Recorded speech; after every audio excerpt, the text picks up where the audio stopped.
Hello everyone, next देखते हैं reaction with acids. अभी metals and non metals acids के साथ कैसे रिएक्ट करते हैं उसके लिए एक एक्टिविटी 4.6 करना है।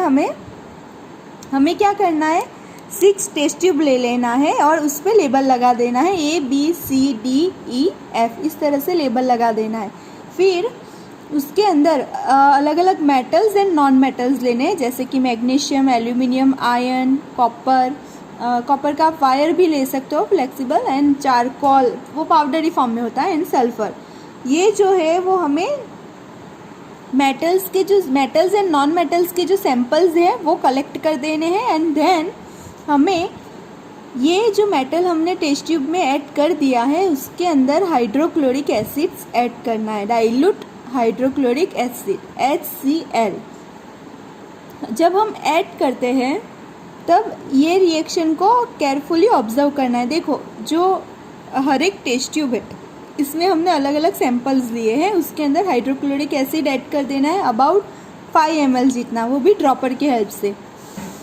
बाद में हमें ऑब्जर्व करना है कि क्या रिएक्शन होता है कि magnesium, aluminium, iron, copper, charcoal, sulphur, ये सब में हमने हाइड्रोक्लोरिक एसिड ऐड किया तो क्या, तो पहले तो रूम टेम्परेचर पर ऐसे ही टेस्ट ट्यूब को रखा है तो क्या होता है, अगर रिएक्शन नहीं होता है तो हम क्या करेंगे, उसको वार्म यानी कि उसको हीट देंगे। तो जो तीनों मतलब कि मैग्नीशियम, एल्यूमिनियम एंड आयरन, ये तीनों जो है मेटल, वो तीनों रिएक्ट कर जाती है रूम टेम्परेचर पे ही बिना हीट दिए, and release H2, hydrogen gas release होता है। और जब हम गर्म करते हैं, जब हम हीट देते हैं बाहर से, तो उनके बीच में रिएक्शन बहुत ही रैपिडली होता है, बहुत ही तुरंत होता है। कॉपर जो है वो भी मेटल है, लेकिन कॉपर मेटल है जो वो हाइड्रोक्लोरिक एसिड के साथ नहीं रिएक्ट करती है। ओके, चारकोल एंड सल्फर ये दोनों जो है वो नॉन मेटल्स हैं, तो ये दोनों एसिड्स के साथ नहीं रिएक्ट करते, उनके बीच में कुछ रिएक्शन होता नहीं। हम इवन हमने हीट दिया जब बाहर से, तब भी ये दोनों के बीच में, charcoal and hydrochloric acid, sulphur and hydrochloric acid के बीच में रिएक्शन नहीं होता है।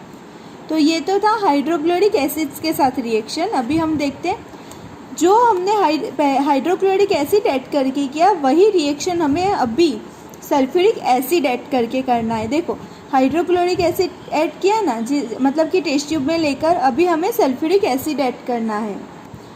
तो जब ये सारी मेटल्स एंड नॉन मेटल्स के अंदर सल्फ्यूरिक एसिड ऐड करते हैं तब जो रिएक्शन होता है वो हमें ऑब्जर्व करना है। तो पहले हमें रूम टेम्परेचर पे ऑब्जर्व करना है। तो जब हम रूम टेम्परेचर पे ऑब्जर्व करते हैं तो जितने भी मेटल्स है, मैग्नीशियम, एल्यूमिनियम, आयरन, कॉपर, ये सारे रिएक्ट कर जाते हैं एंड रिलीज H2।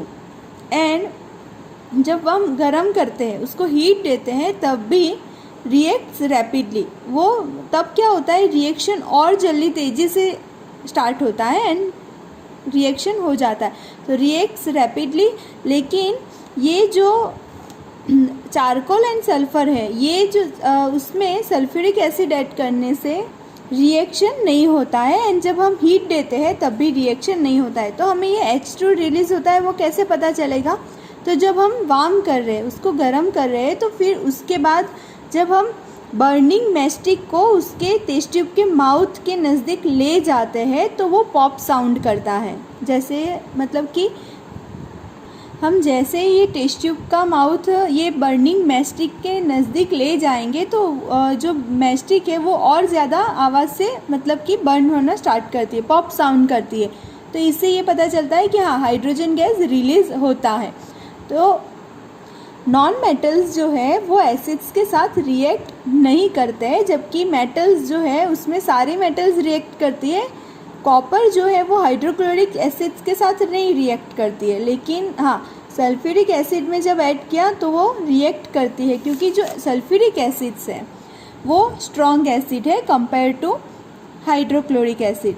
ये सबसे स्ट्रॉन्ग एसिड कहलाता है, एंड जो हाइड्रोक्लोरिक एसिड है वो उससे थोड़ा कम स्ट्रॉन्ग होता है, इसलिए कॉपर जो है वो सल्फ्यूरिक एसिड के साथ रिएक्ट करती है।